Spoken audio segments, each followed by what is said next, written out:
안녕하십니까. 친절한 화학 영동고등학교 김호성입니다. 자, 지금 우리 학생들은 지금 현재 이제 3학년 1학기 마지막 기말고사를 지금 치르고 있거나 아니면 준비하고 있을 시기입니다.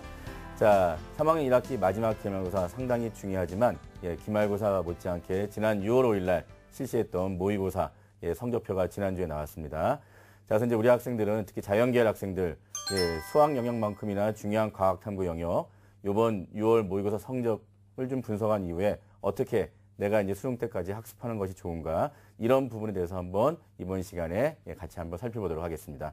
자, 그럼 TBS 기저귀 TV 상담받고 대학 가자 수능을 잡아라 6월 모의고사 이후 과학 탐구 영역 학습법 시작하겠습니다.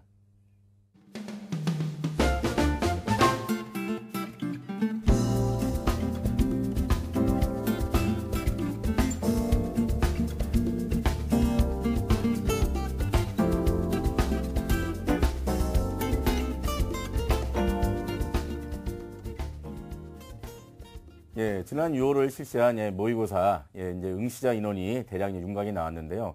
지금 재학생들은 약 57만 2천여 명, 그다음에 이제 졸업생들은 7만 3천여 명, 그다음에 이제 전체 응시자가 약 64만 5천여 명이 이제 응시했고요. 자, 이 중에 이제 과학탐구 영역을 응시한 학생들은 약 24만 8천여 명으로 지금 집계가 됐습니다. 자, 그러면 그 학생들의 이제 성적표를 바탕으로 그 각 8개 과학탐구 영역 과목에 대해서 선택 학생들의 인원수가 과연 얼마인가? 자, 이 부분에 대해서 한번 표를 통해서 한번 살펴보도록 하겠습니다. 자, 일단 물리원 5만 4,063명이 이제 선택을 했고요. 화학원 13만 3,054명 가장 많이 선택했습니다. 그다음 생명과학원 13만 490명, 그다음 지구과학원 7만 712명. 자, 투과목입니다. 물리2 7,354명 가장 적죠. 그다음에 화학2 14,746명, 그다음 생명과학2 43,175명. 지구과학2 11,749명 선택했습니다. 그래서 일단 선택자들을 이제 선택 과목 순으로 보면 역시 과학원이 가장 많고 그다음에 이제 과학2가 그 뒤를 잇는다라고 볼 수 있고요. 뭐 과학원에서는 화학원이나 생명과학원이나 그 인원수가 비슷합니다. 근데 이제 투과목 같은 경우에는 생명과학2가 일단 압도적으로 가장 많았고 특이한 것은 최근에 이제 지구과학 1, 2의 선택자 수가 늘어나기 때문에 물리원, 물리2보다 좀 더 이제 그 선택자 수는 계속 늘어날 전망이나 어떤 예측을 할 수 있게 되었습니다. 자, 그러면 이제 우리가 자연계열 학생들은 인문계열 학생과 달리 수학 영역만큼이나 중요한 과학 탐구 영역, 국어나 영어도 중요하지만 국어, 영어와 맞먹게 상대로 중요한 영역이기 때문에 이런 과학 탐구 영역을 어떻게 이제 공부하는 것이 좋은가, 이런 것들에 대한 이제 학습법을 하기 위해서 지난 6월 5일 실시한 실제 이제 그 과학 탐구 영역 8개 과목에 대해서 한번 분석을 통해서 어떤 식의 출제가 되었는가 한번 살펴보도록 하겠습니다. 자, 이제 먼저 물리1을 좀 살펴볼까요? 물리1은 지난 이제 수능과 난이도가 좀 비슷하게 출제가 되었습니다. 물리라면 뭐 어려운 이제 계산형이나 이런 수식이 필요한 이런 능력을 이제 요구하는 문제가 많이 출제될 것이다라고 생각하지만 최근의 경향은 역시 개념 중심의 개념에 대한 이해가 얼마나 중요한 것인가 이런 것들을 이제 묻는 것이 이제 최근의 추세이기 때문에 이번 시험도 실생활과 관련된 개념 이해형 그 문제가 많이 출제가 되었습니다.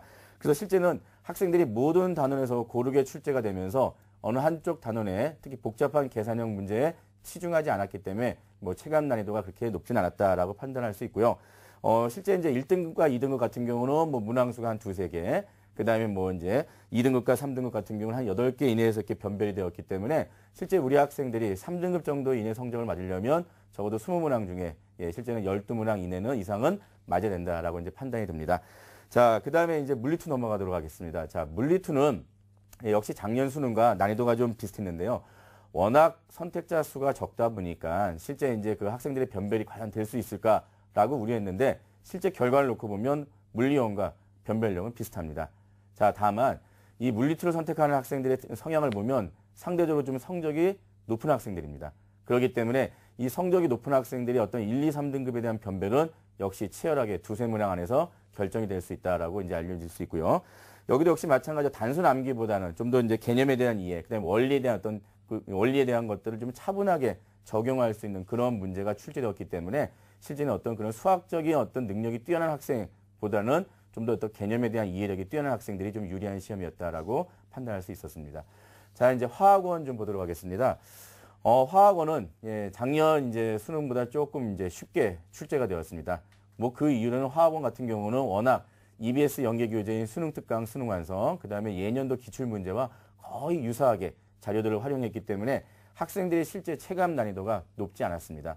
워낙 익숙한 자료가 나오다 보니까 그 자료 해석을 하는 시간도 오래 걸리지 않았기 때문에 시간적인 여유가 있었기 때문에 학생들이 좀 편하게 시험을 보지 않았을까 생각이 드는데 이번에는 좀 1등급하고 2등급이 한 문제 차이로 좀 변별되었기 때문에 이 부분은 좀 학생들이 약간 원성을 사고 있는 그런 부분이죠. 47점을 맞아야 실제는 이제 1등급이 나올 수 있는 상황이었기 때문에 실제는 한 문제 틀리고 두 문제 틀리는 그 상황에서 벌써 등급이 갈려버리기 때문에 상당히 학생들이 좀 특히 상위권 학생들 같은 경우는 많이 속상했을 겁니다. 자, 역시 이제 이 화학원은 그 개정교육과정이 되면서 기존에 있는 7차 교육과정에 있는 화학2 단원의 내용이 한 반 정도가 내려왔기 때문에 워낙 많은 양의 개념이 들어와 있습니다. 그래서 그 개념만 확인하는 문제만 수록해도 실제 학생들의 어떤 그런 과학적 지식을 측정할 수 있다라고 취재진들이 파악했기 때문에 실제는 개념 중심으로 실제 출제했다라고 판단할 수 있고요. 자, 화학2를 보시면 화학2는 이제 작년 좀 수능 그 난이도가 거의 좀 유사하게 나왔습니다. 자, 워낙 이제 뭐 화학2는 계산 문항이 많은 단원이 있다 보니까 그 다소 이제 계산식이 많아서 실제는 그 중위권 학생들은 상당히 좀 시간이 오래 걸렸다라는 그 이제 불평 불만이 늘어났는데 실제는 상위권 학생들에게는 시간이 그렇게 부족하지 않았습니다. 자, 그야말로 역시 변별력에 있어서는 정확성이 있는 그런 출제였기 때문에 화학2도 역시 학생들에게는 어렵지 않았다. 다만 이제 연력학이라는 단원, 기존에 없던 내용입니다. 그래서 이 연력학이라는 단원이 이번에 이제 6월 모평에 처음 들어오면서 현장에서는 상당히 어떤 문제가 나올 것인가 궁금했었습니다. 자, 그래서 여러분들도 학교에서 연력학 상당히 어렵게 배웠죠. 이렇게 어렵게 배운 내용이 실제는 쉽게 출제되었습니다. 자, 그래서 학교에서 어려운 개념을 여러분이 배우더라도 실제 이렇게 수능에서는 쉽게 개념형으로 간단히 물어보는 문제가 출제될 수 있다라는 것을 여러분이 좀 더 이제 암시적으로 좀 이해하는 부분이 필요할 것 같습니다. 자, 그럼 생명과학 1 보도록 하겠습니다. 요번에 생명과학 1, 그다음에 생명과학 2 상당히 쉽게 출제된 과학탐구 영역 중에 대표적인 과목입니다. 자, 그래서 이 생명과학 1은 작년 수능과 비교하면 난이도가 쉽게 출제가 되었는데요. 워낙 이제 기본 개념을 묻는 문제가 다수, 즉 복잡한 그림이나 도표에 대한 자료 해석 문제가 아니라 그냥 개념을 묻는 문제였기 때문에 간단한 개념적 지식이 있는 학생들은 수월하게 풀었다라고 판단할 수 있었습니다. 일단은 뭐 고난이도 문제는 뭐 매년 나오는 거죠. 여러분 유전 단원. 항상 이 부분 갖고 이제 1, 2, 3등급을 변별하겠다라는 어떤 그런 의지가 있기 때문에 특히 상위권을 목표하는 학생들은 유전 단원을 좀 더 정확하게 공부할 필요가 있다라고 생각이 듭니다. 자, 생명과학 2 보겠습니다. 자, 생명과학 2는 역시 또 수능과 비교했을 때 역시 쉽게 출제되었습니다.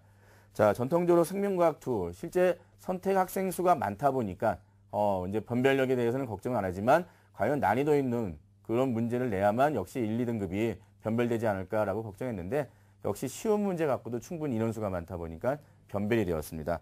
그렇지만 이제 일부 자료는, 그러니까 일부 문제는 자료 해석이 조금 복잡했지만 그래도 학생들이 어떤 시간이 부족했다. 이런 부분은 들지 않았습니다. 왜냐하면 이제 문제 해결하는 단계에서 실제 시간이 많이 들어가지 않았기 때문에 학생들은 문제를 20문항 다 풀고도 다시 한번 반복적으로 풀이할 수 있는 만큼의 시간이 주어졌다라고 이제 생각이 듭니다.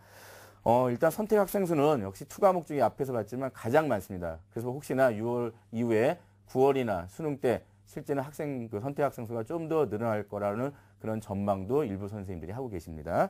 자, 지구과학 보겠습니다.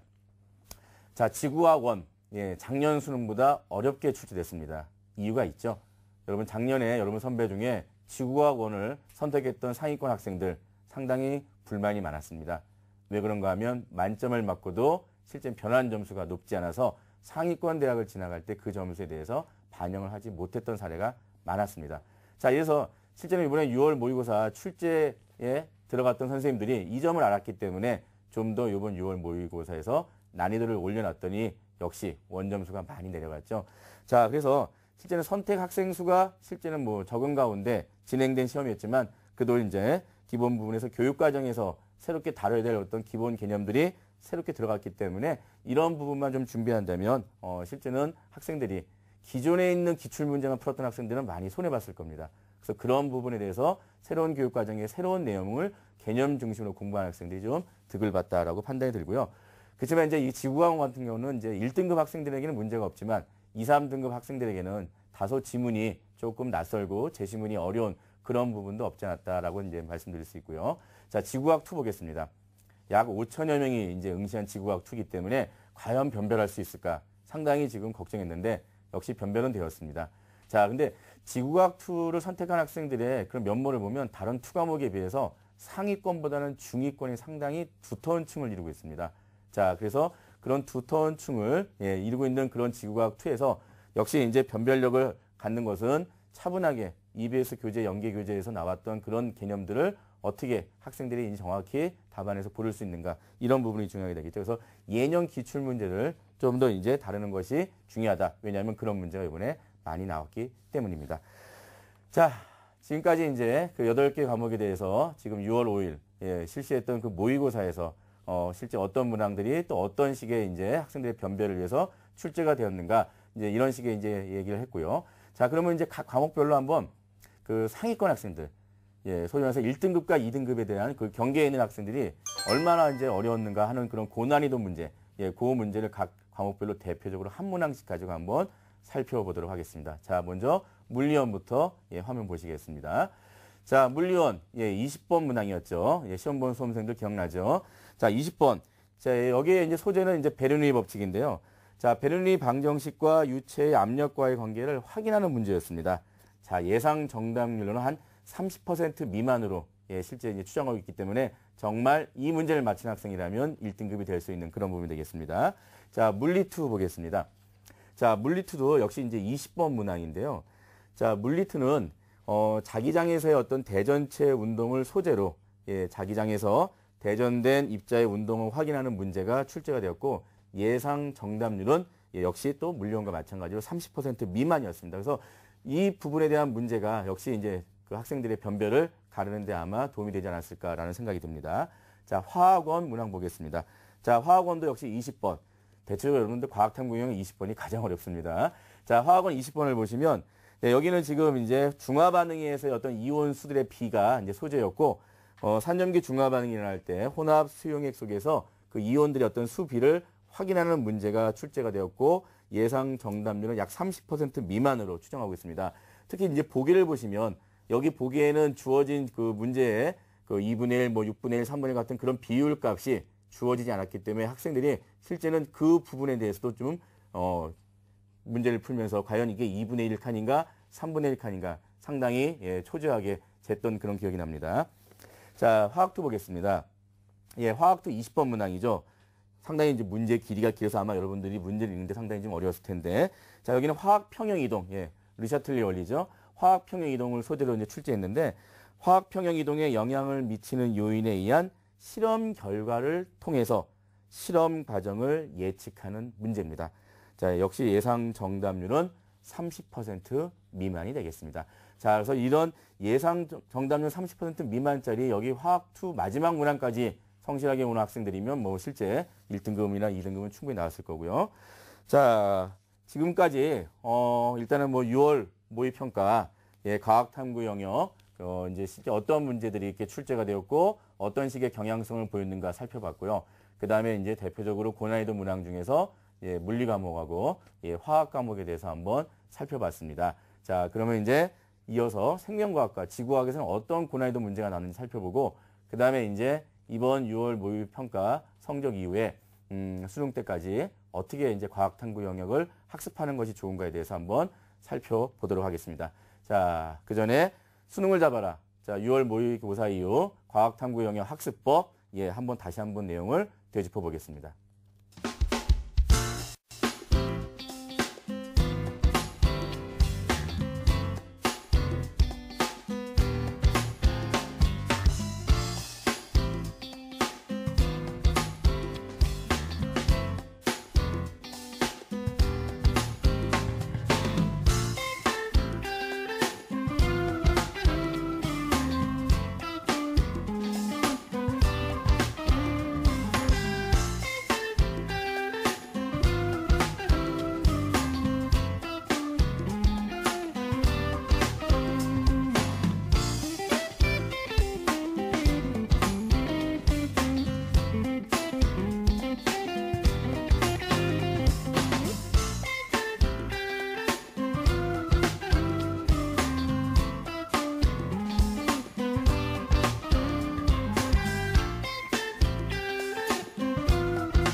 시민의 방송 TBS가 2014학년도 대학 입시 정보 설명회를 개최합니다. 국내 최고의 입시 전문가들이 출연해 선택형 수능 도입에 따른 수시 6회 지원 전략과 입학사정관 전형 서류 준비법 등 2014학년도 수시 합격 전략을 알려드립니다. 7월 20일 토요일 오후 2시 서울시청 신청사 다목적 홀, 7월 22일 월요일 오후 2시 양천구 양천문화회관, 7월 25일 목요일 오후 2시 강동구 강동구민회관. 문의 전화는 02-311-5441번부터 2번까지이며 자세한 사항은 TBS 교통방송 홈페이지를 참고하시기 바랍니다. 수험생과 학부모 여러분의 많은 참여를 바랍니다. 본 입시 설명회는 무료로 진행됩니다.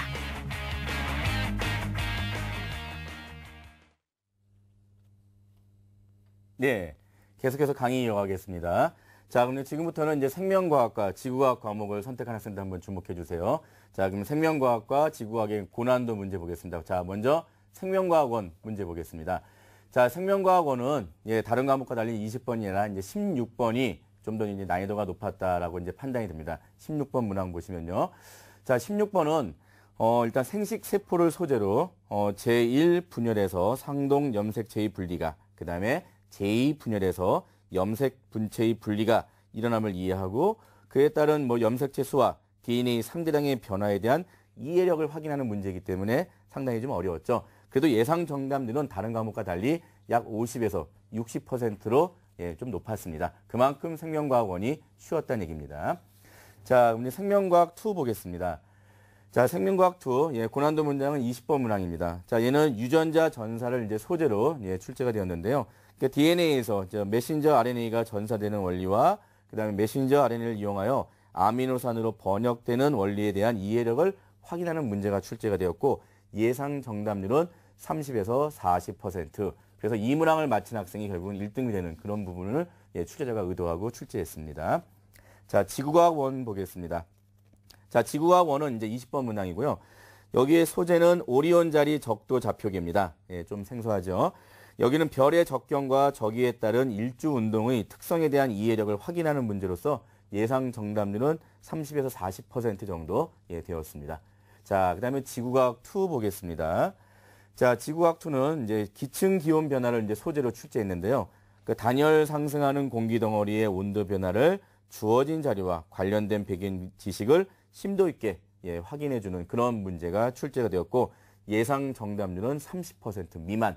대부분의 학생들이 많이 어려워했던 그런 문항입니다. 자, 그러면 이제 지금까지 그 과학탐구 영역 과목별로 고난도 문항 살펴봤는데요. 자, 선생님이 이제 화학 선생님이니까 그 화학원 문항하고 그다음에 이제 화학 2 문항에 대해서 한번 조금 더 자세히 여러분하고 그 문제를 보면서 설명을 하도록 하겠습니다. 자, 그러면 화학원 문항, 화학원 문항 보시죠. 20번입니다. 자, 여러분 화학원. 자, 그 중화 반응에서, 산전기 중화 반응에서 그 이온수 비를, 그런 물어보는 문제였죠. 여러분 전통적으로 여러분들 중화 반응 상당히 어려워하는 부분입니다. 왜냐하면 그 중화 반응 때 그 중화 반응 혼합 수용액속에 들어있는 각가지 알자 이온, 그다음에 구경권 이온의 그 비율이 각 혼합 수용액에 따라서 어떻게 다른 것인지, 실제는 그 농도라는 개념은 화학투 개념이기 때문에 농도는 묻지 않고 단위 부피당 이온수, 상당히 어려운 말이죠. 항상 여러분이 늘 문제에서 봤던 그 단위 부피당 이온수에 대해서 이제 물어보는 건데 이 문제에서 여러분 핵심은 이 전체 이 수용액의 액성이 염기성이라는 거. 그 염기성 용액이 바로 이제 힌트가 되겠습니다. 그래서 어떤 비율로 섞든 간에 얘는 염기성이기 때문에 그 염기성에 해당하는 그 수용액은 역시 수산화이온이 늘 과량으로 존재해야 되는 거고 그다음에 수소이온은 다 소모가 돼야 되는 거죠. 그래서 실제는 여기서 그 염기성 용액에 대한 어떤 그런 부분을 여러분이 문제에서 놓친 사람은 이 문제를 푸는데 상당히 어려웠을 거고 그걸 놓치지 않은 학생은 좀 더 수월하게 풀었을 텐데 이제 문제는 그 이온수의 비율이 실제 거기 주어진 비율대로 2분의 1, 3분의 1, 6분의 1 결국은 그 이온수의 비율 칸 개수만큼이 혼합 수용액 속에 존재하는 이온의 종류가 되겠죠. 그래서 용액 가에는 3종류, 용액 나에도 3종류가 있는데 어떤 가장 특정한 종류 한 종류가 반을 차지하고 있다라는 그런 뜻입니다. 자, 그래서 이제 용액 달을 이제 여러분이 추측을 통해서 추론을 통해서 어떤 이온이 몇 종류가 어느 비율로 들어있는가 이걸 물었던 문제입니다. 자, 그래서 실제 이런 산염기 중화 반응에서 여러분에게는 농도를 단위 부피당 이온수로 주면서 그 다음에 각가지 혼합 수용에 들어있는 이온의 종류와 그 이온들의 실제는 그 수비, 비율 값을 묻는 문제. 상당히 참신하고 예, 상당히 좀 좋았던 문제다라고 판단이 들고요. 물론 여러분들은 기존의 EBS 연계교재 수능 특강하고 수능 완성, 예, 수능 완성 곧 나왔죠, 여러분들. 그 수능 특강을 통해서 많이 봤던 그런 문제이기 때문에 실제는 어떤 그런 낯설음은 없었지만 여러분들이 역시 마지막 문항에서 마지막 집중력을 발휘하는 부분까지 힘들었기 때문에 상당히 여러분이 문제 푸는데 시간이 좀 오래 걸렸다라고 생각이 듭니다. 자, 그래서 이제 여러분은 이런 화학원의 마지막 문항과 같은 이렇게 어떤 혼합 수용액 속에 그런 이온수에 대한 비가 나올 때는 기본적으로 이 혼합 수용의 액성이 무엇이냐를 먼저 여러분이 문제를 통해서 놓치지 말고 파악한 후에 문제를 구해달라. 그래서 항상 상대값을 가지고 가는 거기 때문에 항상 상대값에 대한 개념도 여러분이 잊지 말아야 될 것 같습니다. 자, 그럼 화학2 문제 보겠습니다. 자, 화학2 20번 문항이었죠. 아까 여러분 봤던. 자, 여러분이 알고 있는 르샤틀리에 원리, 화학 평형 이동이죠. 자, 그래서 화학 평형이 이루어지고 있는 가운데 그 평형을 깨는 외부의 어떤 요인이 들어오면 다시 그 평형을 새롭게 만드는 방향으로 이동한다.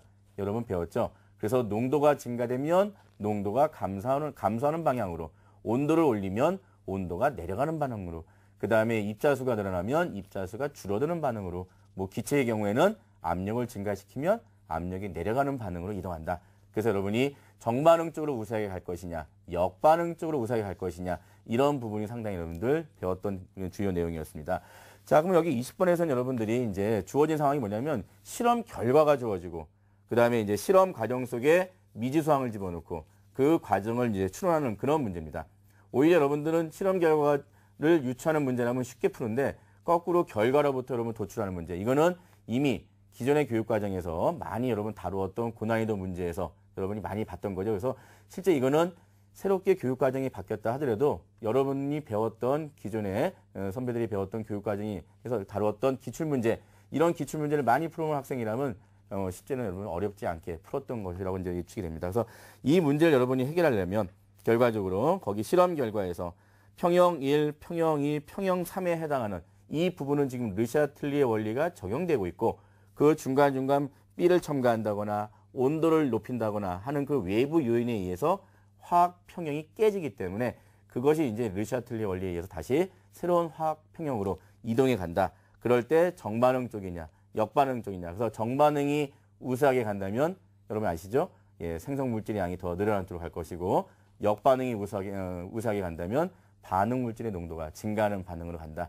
자, 그래서 여러분이 지금 배웠던 이런 내용들이 실제는 수능 시험에서 이렇게 고난이도 문제로 여러분들 나올 때는 좀 더 여러분의 사고를 기존에 차근차근 흐름 순서대로 배웠던 내용을 거꾸로 역으로 결과를 주고 그다음에 그 결과가 나올 때 실험 과정이나 아니면 실험 그 세팅에서 어떤 식으로 변화를 줬을 때 어떤 식으로 이 내용을 만들었을 때 조작했을 때 이 결과가 나올 수 있는가 이런 부분을 묻는 문제. 자, 그래서 실험에 대한 어떤 그런 자료 해석을 할 수 있고 유추를 할 수 있는 상당히 고급스러운 문제였죠. 자, 그러면 이제 여러분들 이제 오늘 각 물화 생지 8개 과목에 대해서 지금 현재 고난도 문장을 살펴봤고 특히 이제 화학원이나 화학2 같은 경우는 실제 문제를 통해서 한번 선생님하고 좀 살펴봤습니다.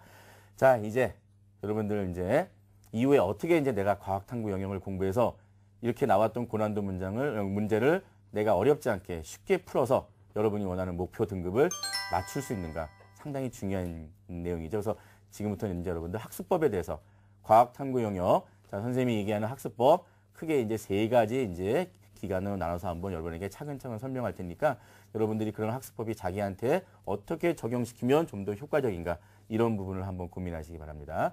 자, 먼저 일단은 여러분 기말고사 끝난 다음에 이제 9월 모의 수능까지 약 2달이 남았습니다. 그래서 그 2달 동안 여러분들이 이제 뭐 자연계열 학생들은 가장 중요한 과목이 뭐 수학이기 때문에 수학에 대한 시간을 뭐 대부분 할애하는 거 선생님도 다 이해하는 바입니다. 자, 근데 일단은 과학탐구 영역 기존까지 여러분이 공부하지 않았던 또는 공부의 양이 부족했던 사람들은 지금 이 시기가 마지막 시기입니다.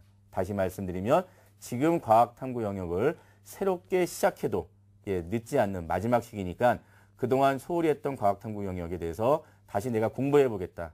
그런 마음을 갖는 학생이라면 제 선생님 얘기를 좀 잘 들어보기 바랍니다. 자, 먼저 9월 모의평가, 여러분 9월 3일 날이 있죠. 9월 모의평가 이전까지 과연 이 남은 2달 동안 특히 중간에 여름방학 들어있습니다. 여러분 여름방학은 고1, 고2하고는 다르죠.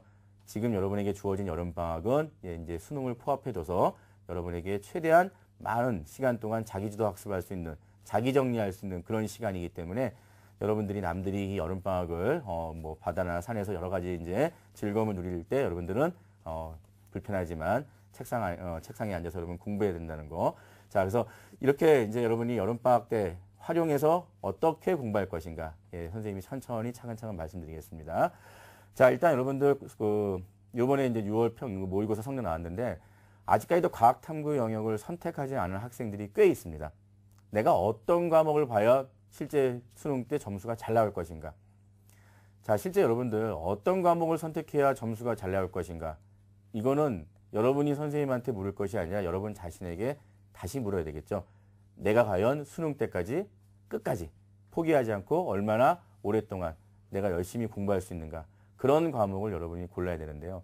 자, 일단 여러분 선택 시기는 물론 이제 9월 모의 수능 끝나고 그 다음에 여러분 곧바로 이제 수능 원서, 그러니까 수시 원서 들어가고 수능 원서 접수도 이제 8월 말쯤 되는데 8월 말쯤에 여러분들 그 수능 원서 접수할 때 정시 때 볼 선택 과목을 그때 가서 내가 정하겠다. 여러분 그러면 늦습니다. 자, 여러분이 정할 시기는 지난주에 받았던 성적표를 바탕으로 그 다음에 요번에 이제 여러분 끝나는 기말고사 이후에 차분하게 여러분들이 이제 어떤 과목을 선택하고 그 다음에 어떻게 내가 학습할 것인가. 예, 그런 부분을 여러분이 공부하는 게 좋을 것 같습니다. 자, 그러면 여러분 지금 이 시기부터 그 다음에 이제 9월 모의평가까지 여러분이 어떻게 공부하는 것이 좋은가에 대해서 한번 말씀을 한번 드려보겠습니다. 자, 일단은 여러분이 지금 역시 과학 선택을 내가 이제 지금 2과목을 결정해야 되겠죠. 지금 여러분들은 아마 대부분 다 내가 2를 선택하는 게 과연 유리한가 불리한가 많이 고민할 겁니다. 자, 여러분 실제 그 2를 대학에서 뭐 정시에 우리 대학은 2를 반드시 응시해야 된다. 이런 부분을 명시한 대학은 실제 여러분들 뭐 서울대학교, 그 다음에 지금 올해 이제 정시 처음 시작하는 카이스트 정도가 이제 해당합니다. 그래서 이 2 대학을 빼고는 여러분이 실제는 2 과목이 반드시 의무가 될 필요는 없습니다.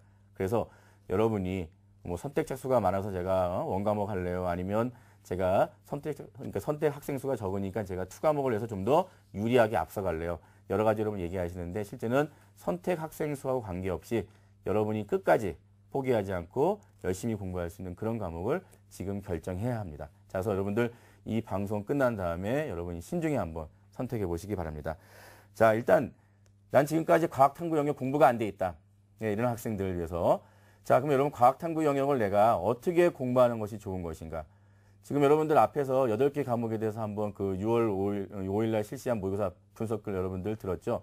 자, 분명히 개념을 확실히 묻는 문제가 다수가 출제됩니다. 그래서 여러분이 개념에 대한 공부를 하는 것이 중요합니다. 그래서 실제 여러분 개념을 공부할 수 있는 가장 좋은 교재는 교과서입니다. 그 다음에 여러분이 연계 교재. 자, 과학탐구 영역은 연계 교재가 2권뿐입니다. 모든 과목이 수능 특강하고 수능 완성 2권이기 때문에 그 수능 특강을 보시면 여러분이 거기에 개념 부분이 많이 나와 있습니다. 그래서 이 2가지를 가지고 여러분이 공부하는 것이 일단 우선적이다. 자, 그래서 여러분들 교과서, 예, 학교에서 여러분 배우는 그 2과목 교과서, 뭐 원과목 교과서와 그 다음에 수능 특강에 있는 그 개념에 대한 부분을 문제풀이 나중에 하시고 개념에 대한 부분은 차근차근 여러분이 혼자 한번 읽어보시기 바랍니다. 단, 혼자 읽는 게 너무 좀 어렵다. 이해가 안 된다 하는 학생들은 여러분들 인터넷 강의 있죠.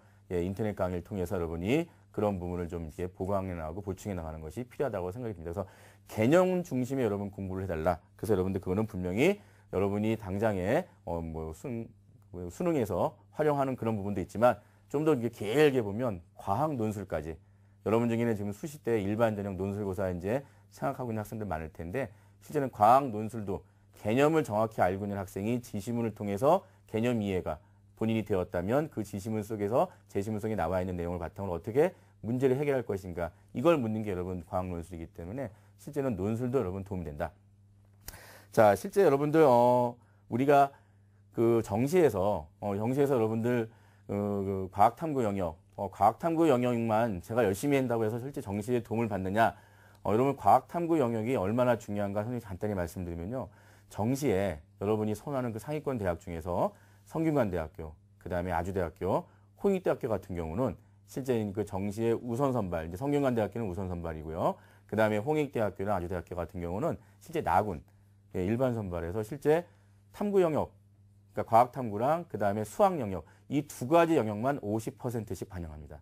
다시 말씀드리면 국어랑 영어를 반영하지 않고 수학만 탐구만 가지고도 여러분들 실제 그렇게 좋은 성균관대학교나 그 다음에 아주대학교, 홍익대를 여러분이 지원해서 합격할 수가 있습니다. 자, 그렇기 때문에 이런 어떤 정시에서의 과학 탐구 영역 가중치, 물론 이 대학 이외에 다른 나머지 여러분 상위권 대학을 포함한 중위권 대학들 과학 탐구 영역 다 가중치가 있습니다.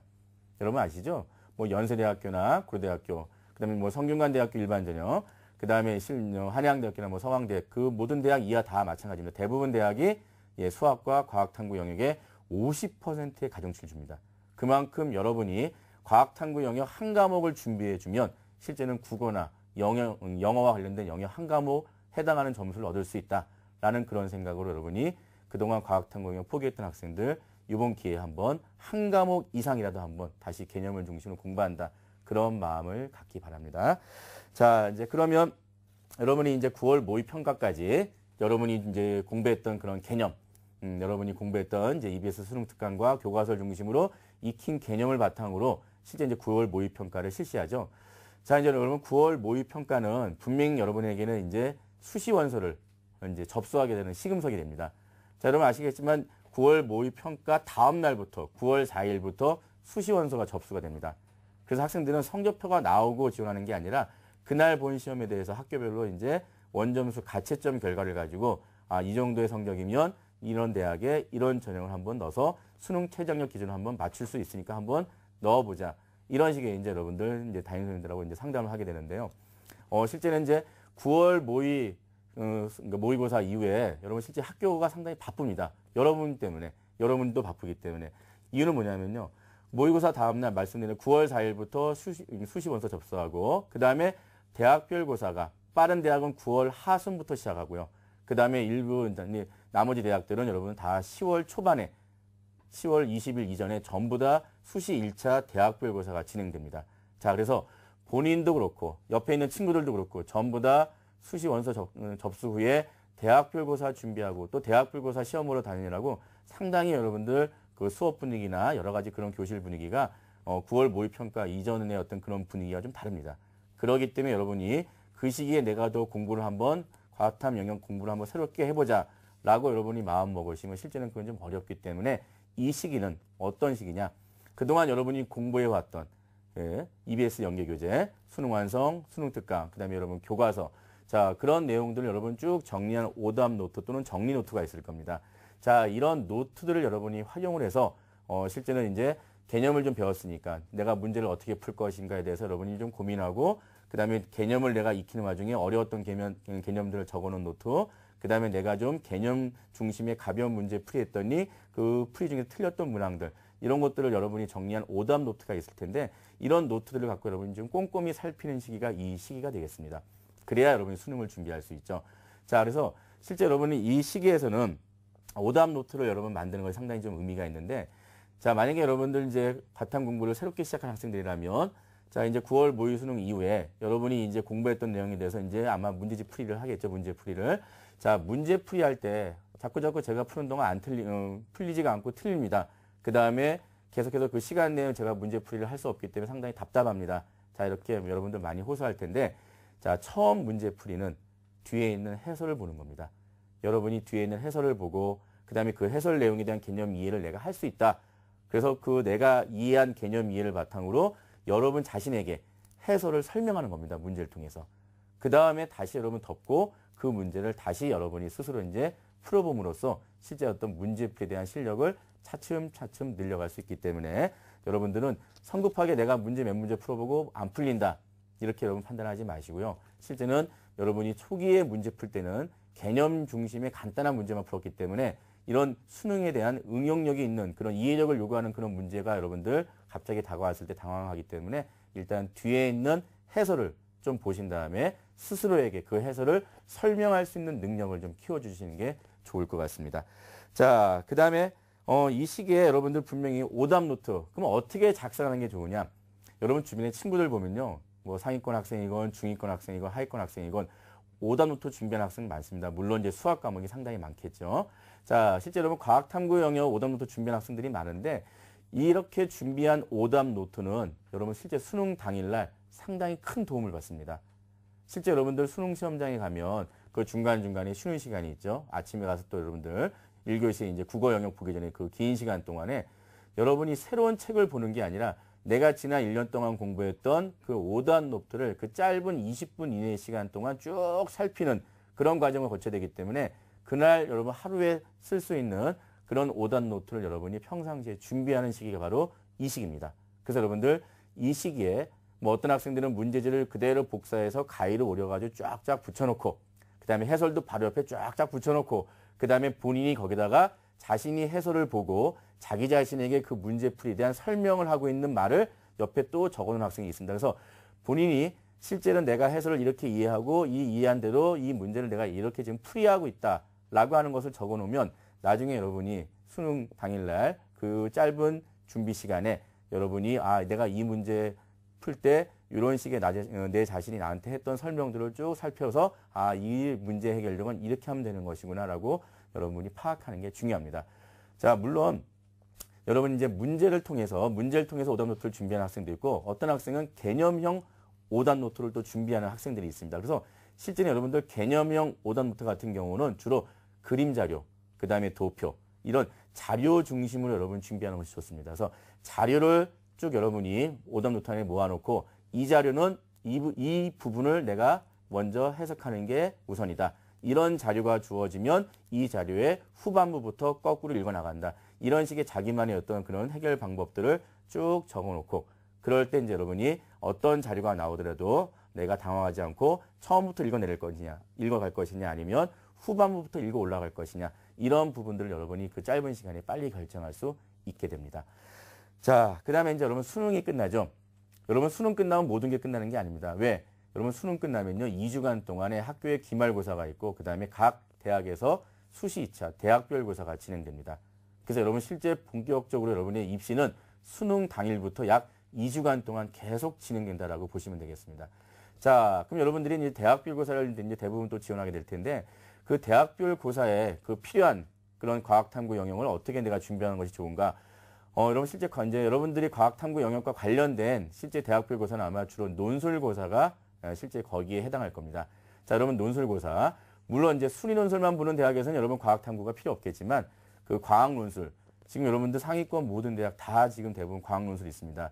연세대학교 있고요. 고려대학교 있고 성균관대학교 있고요. 물론 이제 한양대랑 서강대는 이제 순위 논술만 진행하고요. 그 다음에 여러분 뭐 경희대학교, 동국대학교, 건국대학교 다 대부분 서울에 있는 중위권 대학이 전부 다 과학 논술을 수학과 통합형으로 본다거나 아니면 분리형으로 단독형으로 본다거나 상당히 이제 여러분 다양성 있게 지금 이제 치르고 있습니다. 그래서 실제 여러분 과학 논술을 준비하는 시점이 요 시기이기 때문에 이 시기에 과학 논술을 내가 준비하기 위해서 내가 요 시기에 그러면 어떤 작업을 해야 되는가?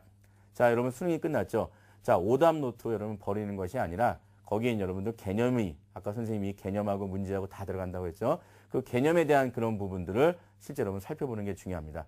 왜냐하면 여러분들 그 개념 중심의 정리가 결국은 과학 논술에서 그 제시문과 그다음에 논제를 해결할 수 있는 키워드가 되기 때문에 그런 부분을 여러분이 전체 교과서나 참고서를 다 들고 여러분이 대학별고사 고사장에 갈 수는 없기 때문에 실제 여러분만이 평상시에 준비했던 모든 과목에 대한 그런 오답 노트를 여러분이 실제 그 대학교고사 때 활용하시는 건데요. 여러분이 실제 수능 선택 과목하고 그 다음에 이제 대학 논술이죠. 논술고사의 선택 과목하고는 분명히 차이가 있을 수 있습니다. 자, 예를 들어 여러분이 나는 수능 선택 과목을 과학 원 과목 두 과목을 했는데 실제 이제 고려대학교나 그 다음에 이제 여러분들 뭐 성균관대학교나 그런 다른 대학들 보시면 이제 과학 원과 과학 투를 묶어서 한 개 동일 과목으로 이제 고대는 응시하게 하고 성균관대학교는 뭐 물리 원투, 화학 원투, 생명과학 원투 중에서 두 개를 선택하되 원투가 같은 과목을 묶어도 상관이 없습니다. 자, 그럴 경우에 나는 투 과목은 수능 준비하지 않았는데 학교에서 내신을 배웠죠. 그러니까 여러분이 그 이번 기말고사 이제 지금 뭐 1학기 기말고사 있고 2학기 때 중간 또 기말고사 있을 겁니다. 자, 이때 여러분 내신 준비하는 그 짧은 기간 동안에 실제 여러분들 그 짧은 기간 동안에 방치하지 마시고 그 내신을 준비하는 그 내신을 준비하는 그 부분에서 여러분이 쭉 요약 정리했던 그 내용을 요번 그 수능 이후 그다음에 대학별 고사 그 사이에 여러분이 활용하는 겁니다. 자, 그래서 내신을 통해서 익힌 내용, 내신을 통해서 여러분 정리한 노트를 반드시 활용해야 될 시기가 요 시기다라고 생각해서 여러분이 내신 때도 수능과 마찬가지로 여러분이 짤막하지만 화학원에서 르샤틀리 원리는 이런 원리고 여기서 항상 화학 평형의 이동은 이런 요인 가지고 물었을 때 항상 이렇게 정반응, 역반응 예측하는 게 맞는 거야라고 여러분 나름대로 정리한 또는 여러분이 평상시에 보던 교과서나 그다음에 수능 연계 교재에서 봤던 그런 개념 문장들을 그대로 좀 옮겨 적어서 이 부분들을 활용하시는 게 좋을 것 같습니다. 자, 그러면 이제 여러분을 내신을 통해서 이렇게 준비하는 이런 부분을 갖고 마지막 이제 대학별 고사를 보러 가는데, 여러분 대학별 고사, 상당히 여러분 좀 의미가 있는 거죠. 그래서 여러분 대학별 고사까지 정시해서 여러분이 이제 과학탐구 영역 활용하시고 대학별 고사까지 여러분 활용할 수 있는 그런 부분이 되겠습니다. 자, 이제 지금까지 여러분이 6월 모의고사 어떻게 이제 출제가 되었고, 그 다음에 각 과목별로 난이도가 높은 문항이 무엇이고, 그 다음에 이런 걸 바탕으로 내가 지금 이 시기부터 9월 모의평가까지, 그 다음에 또 9월 모의평가부터 수능 때까지, 그 다음에 수능 이후에 그 대학별 고사가 진행되는 2주일 동안 어떻게 과학탐구 영역을 내가 학습하는 것이 좋은가, 이런 부분을 살펴봤는데요. 여러분 대학별 고사, 지금 여러분도 아마 고민 또 되는 것이 과학탐구 영역을 공부하는데 대학별 고사에 맞춰서 할 것인가, 수능에 맞춰서 할 것인가, 상당히 여러분 좀 고민스러울 겁니다. 왜냐하면 과목 수가 일치하지 않기 때문에 그렇죠. 자, 그래서 여러분 대학별 고사는 분명히 개념을 알고 있는 학생만 대학별 고사 과학 논술의 답을 쓸 수가 있습니다. 자, 그래서 개념이 없는 학생들은 풀이가 불가능합니다. 그래서 개념이 있고 그 다음에 그 알고 있는 개념을 그 대학별 고사의 각 논제별로 이런 조건에 맞춰서 이런 논고를 써달라라고 얘기하는 그런 조건의 그런 논고를 여러분이 쭉 나열해 주면 실제 여러분 좋은 점수를 받을 수 있습니다. 자, 실제 여러분 지금 최근 그 각 대학들이 지금 모의 논술 지금 여러분 실시하고 있고 실시했죠. 자, 그래서 지금 현재 여러분 모의 논술이 지금 공개된 대학들 꽤 많습니다. 지금 뭐 아까 선생님이 앞서서 얘기했지만 이제 성균관대학교, 그다음에 뭐 한양대학교, 그다음에 뭐 경희대학교, 동국대학교, 뭐 기타 여러 대학들이 지금 모의 논술이 지금 이제 공개되어 있기 때문에 이 모의 논술고사에 나와 있는 과학 그 글에 대한 어떤 제시문 내용을 보면 대부분 다 여러분이 지금 현재 배우고 있는 과학 원과목 또는 과학 투과목에 대한 내용들이 다 들어 있습니다. 다시 얘기하면 논술의 제시문과 실제 문제는 교과서를 벗어나지 않는다. 이걸 지금 대학들이 저를 철저히 지켜주고 있기 때문에 여러분 실제 과학 논술을 준비하는 데 있어서도 그런 부분을 좀 명확히 하시는 게 중요할 것 같습니다. 자, 그러면 이제 지금까지 선생님이 이제 수업했던 이 내용, 자, TBS 기저귀 TV 상담받고 대학가자, 자, 수능을 잡아라. 6월 모의고사 이후 과학탐구 영역 학습법 한번 되짚어 보겠습니다.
(2014) 대입 합격 멘토링. 월요일부터 금요일 밤 10시 TBS 기적의 TV 상담받고 대학가자의 1대1 입시 컨설팅 참여 방법을 알려드립니다. 먼저 포털 사이트에서 기적의 TV 상담받고 대학가자를 검색. 기적의 TV 상담받고 대학가자 홈페이지 중앙에 1대1 입시 컨설팅 배너를 클릭. 이제 상담 신청 자료 입력 수정을 누르시고 상담을 받기 위한 정보 동의 및 개인정보를 작성해 주세요. 자, 그럼 본격적으로 1단계 1학년부터 현재까지 내신 성적을 입력. 2단계 출결, 봉사활동, 어학성적, 수상실적 등 비교과 활동도 작성. 3단계 지금까지 참여했던 모의고사 성적을 작성하면 접수 완료. 수험생, 학부모 모두 홈페이지 접속 스타트. TBS 기적의 TV 상담받고 대학 가자. 많은 신청 바랍니다. 자, 여러분 지금 이제 기말고사가 이제 진행 중인 학생들, 그다음에 이제 기말고사를 방금 이제 마친 학생들, 여러 학생들이 있겠지만, 자, 특히 이제 기말고사가 진행 중이거나 기말고사를 앞두고 있는 학생들에게 선생님이 좀 더 마지막 당부 한번 말씀드리겠습니다. 자, 여러분들 지금까지 쭉 학습법 봤지만요.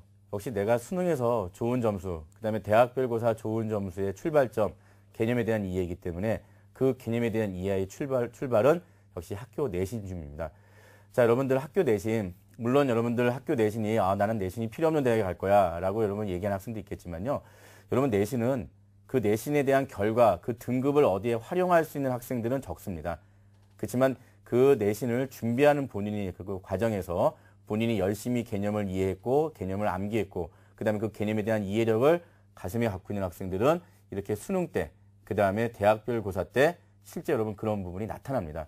자, 그래서 여러분들이 지금 기말고사 준비하고 또 기말고사 진행 중인 여러분들 아직까지 과학탐구 영역 과목을 실시하지 않고 있다면 여러분 이제 오늘 이 시간부터 과학탐구 영역 이번 시험 범위 거 다시 한번 차근차근 여러분이 교과서 한번 읽어보시고 내가 지금 읽는 이 교과서가 내일 당장, 모레 당장의 어떤 시험에 대한 결과보다 실제 내가 미래에 수능에 대한 과학탐구 영역 점수를 올리는데 그 다음에 대학별 논술고사에서 과학 논술의 제시문을 쉽게 이해하고 내가 원하는 답을 써서 원하는 대학에 합격할 수 있는 그런 지름길이 된다라는 생각을 가지고 여러분이 차근차근 준비하기 바랍니다. 자, 여러분 지금까지 선생님한테 6월 모의고사 이후에 어떤 그런 이제 문제에 대한 분석 및 그다음에 이제 학습법에 대해서 배웠습니다. 자, 여러분들 이 학습법을 바탕으로 올해 여러분이 원하는 입시에서 좋은 성적을 거두시기를 기원합니다. 고맙습니다.